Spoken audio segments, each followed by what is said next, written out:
Akibat kebut-kebutan, sebuah motor sport jenis CBR menabrak pesepeda yang hendak menyeberang jalan.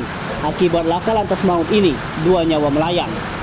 Peristiwa kecelakaan ini terjadi di Jalan Jenderal Sudirman, tepatnya di depan rumah makan Sari Mulia atau seberang Internasional Plaza Palembang.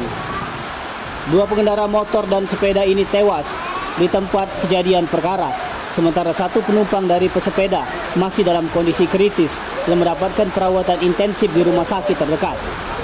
Dari keterangan sejumlah saksi yang berada di TKP, sepeda motor sport yang diketahui jenis CBR melaju dari arah Pasar Cinde menuju arah Jembatan Ampera. Sementara pengendara sepeda itu ditabrak saat hendak menyeberang jalan. Kecelakaan maut itu terjadi tepat di depan rumah makan Sari Mulia atau di seberang Internasional Plaza.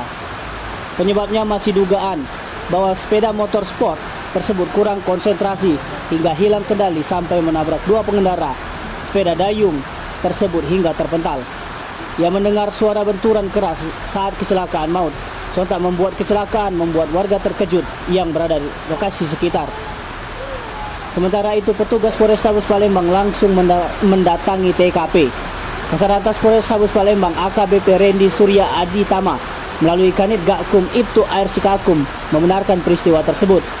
Aparat kepolisian akhirnya membeberkan identitas korban tewas dalam kecelakaan maut antara pengendara sepeda motor sport jenis CBR dan sepeda dayung. Semua korban dan pengendara itu masih di bawah umur. Dalam kecelakaan itu yang dikendarai oleh orang yang di bawah umur bernama Alif Haprianto yang tewas di lokasi merupakan warga Sukamoro, Kecamatan Talang Kelapa, Kabupaten Banyuasin. Sementara pesepeda dayung ditumpangi 2 orang, di mana 1 tewas di kejadian, yakni Marcel Mardiansa, warga Talang Putri, Kecamatan Pelaju, Palembang. Sementara 1 korban yang selamat masih dalam perawatan intensif di RSUP Dr. Muhammad Hussein Palembang. Alfi Alfarizi, warga Talang Putri, Insinyur Hikmah, Kecamatan Pelaju, Palembang. Tim Liputan Sumsel Abetipu melaporkan.